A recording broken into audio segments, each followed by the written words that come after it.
Well, which means hello everyone.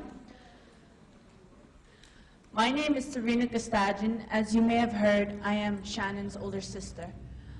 We are the children who have spent our entire lives sitting at the back of the bus, and we aren't going to sit at the back any longer. Do you know the story of Rosa Parks in Alabama? In those days, black people had to sit at the back of the bus. It was the way things had been done for years. And then Rosa Parks sat at the front of the bus, and she said she wasn't gonna sit at the back any longer. One person stood up for her rights, and she helped change America. All across Canada, First Nation children go to school in crappy portables or in buildings that are condemned. This is the way things have been done for years in Canada, ever since the days of the residential schools. But the children in our community stood up and said, no, we aren't willing to sit at the back of the bus anymore. Let me tell you about our battle. I went to school in the portables. My part in this fight started about 4 years ago when they asked me to present in a conference about getting a new school. Of course, I wanted to be part of it, so I accepted. From there on, I went on to speak in Timmins, Toronto, and Ottawa. I met a lot of important people as well.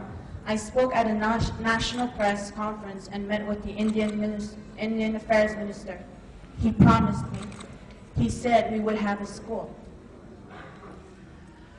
When everybody back home heard about the news, they were all very thrilled. I left thinking what we finally succeeded was going to be worthwhile. It was all a matter of waiting now. We felt we had made a difference for our community. But when they finally planned everything, the promise was again broken. It made our children feel as if they didn't count for anything. We know that we have been discriminated against, and our school has terrible facilities. But this isn't the only discrimination we have faced. Can you imagine a community that plans to build a school for years and then the project is suddenly canceled because one politician doesn't think this community is a priority? It doesn't matter how much work our leaders or our teachers done.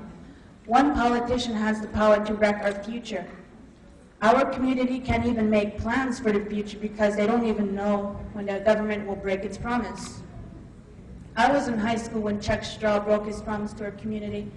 That's when my sister and her class left for their grade 8 trip. They had to take up for the fight for the school.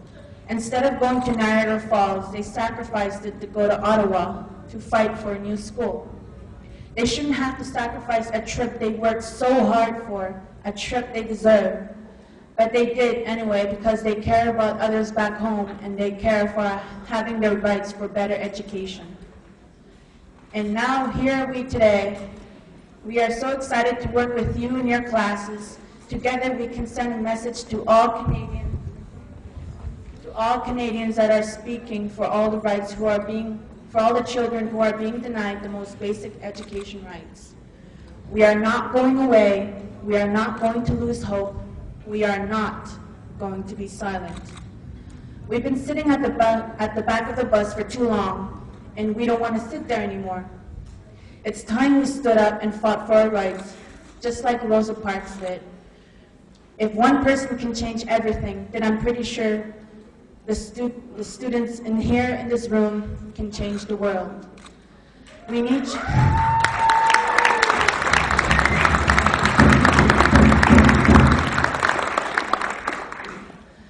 We need you to go and build this campaign so that the children will finally get a better future. And although I'm not at school in Attawapiskat anymore, I'm still going to help out. I'm not going to give up. I want my little siblings to have better education and succeed more than what I did. And not just them, the little children as well. They deserve more. Better, actually.